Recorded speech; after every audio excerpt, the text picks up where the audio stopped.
I'm going to move to Val now, and that second question, which is really about constructive and supportive feedback. So the definition that the students provided through their comments was that the tone and the focus of feedback are supportive of students' learning and their professional development and their well-being. So there's a kind of an idea of where students are aiming to go with their learning, as well as who they are as people in the way that that feedback is provided. Can I pass over to you, Val? What thoughts do you have about that?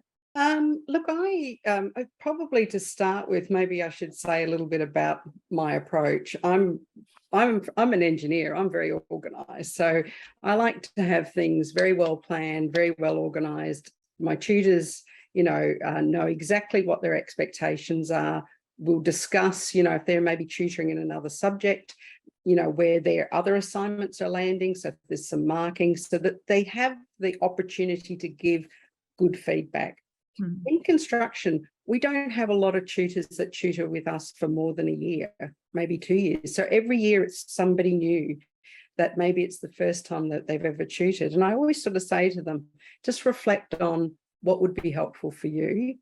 Also, people can come in with a very much a mindset of, a deductive process. In other words, the student should start with 100 and then everything they do wrong, they're just taking marks off and marks off and marks off. And it can become that feedback that you actually give to students can become quite negative. And I don't think that's incredibly supportive at all, because what students need to know is what they've done well, as well as where they may have been able to improve things. So putting yourself in the mindset of the student and what would have been useful for you to know, I think is a really good place to start, because there's no place for, I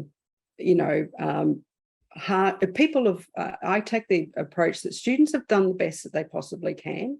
You've hopefully set them up really well for success by, explaining things well in the assignment, in the lecture or the tutorials, also having opportunities to discuss the assignment, talking about the rubric, talking about what the expectations are, so that if therefore you're trying to set them up for success. They believe that they've probably handed in, the work of a genius, and you somehow have to get across to them that maybe they've missed out on a few points and maybe things could be done better. So that sort of feedback is really important in terms of them really understanding where they have done well, where they need improvements, what other resources are available to them if maybe really they need some further assistance, and using those early assignments to set yourself up with an understanding of where different students are.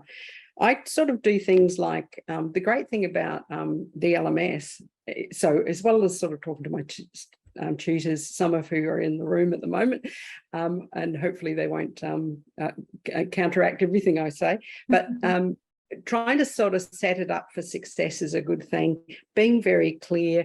But once you've given back feedback, that individual student has an understanding, and then collectively as a group, they have an understanding. So talking at the lecture about even just sort of, what the average mark on this assignment was, where people have gone well, where people maybe need some improvement. Also then taking that, if a group of students have misunderstood something, well, that's on me, that's not on them. Probably there's some things to do with wording that needs to be adjusted for the next year as well as taken into account. But I sort of think that those clear expectations are absolutely the starting point. And from there you can be, you can just be supportive and understanding of where they've maybe gone wrong, and provide them with some really good constructive points of how they can improve things in the future. So using those early assignments to go further.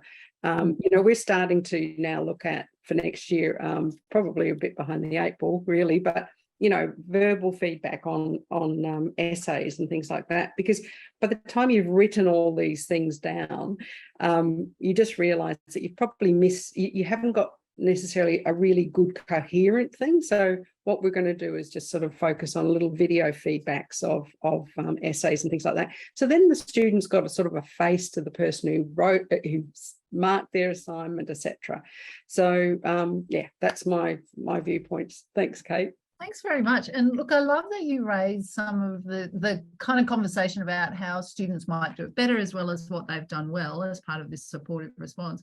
Some of what we'll be talking about when we think about student feedback literacy is the idea for students to understand that the role of feedback is not necessarily to hear from the expert, but to inform their own judgment. You know, I always think of it as, you know, how do we help students to make really good decisions when they're sitting by themselves at 10 o'clock at night, you know, and they've got to make some kind of a call. And if we've been providing feedback effectively, then they will have their own understanding of our values and of the relevant professional values that can help in that situation. So it's support for that also. Georgia or Kimberly, do you have anything to add to that before we talk about credibility? I think it's important that Val brought up the rubrics, because I think the rubrics give students an opportunity to anticipate some of the feedback that might come back to them. Yeah, right. Okay.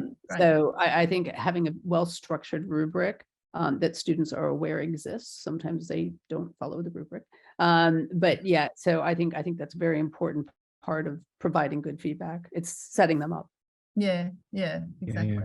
Great. Yeah, I'd agree with that. Rubrics are essential. We try to point toward rubrics at the very beginning of the semester for all of the assignments, so students know what to expect. We discuss them with staff, with tutors. So yeah, they are at the base of everything. Maybe what I can add to that, the discussion is to differentiate between assessment and the feedback. So in a sense, feedback goes a step further in a design studio setting. So what we expect from a feedback is to give guidance on what comes next in a sense. So, you know, in a sense, you make a consultation where student work is, but you also want to help them out by suggesting how to improve, or, you know, literally, you know, draw this kind of drawing to see this. So what we are really asking tutors, and we're working with them, is to be really to target specific actions with their feedback rather than repeating the assessment or the judgmental part. Yeah, I think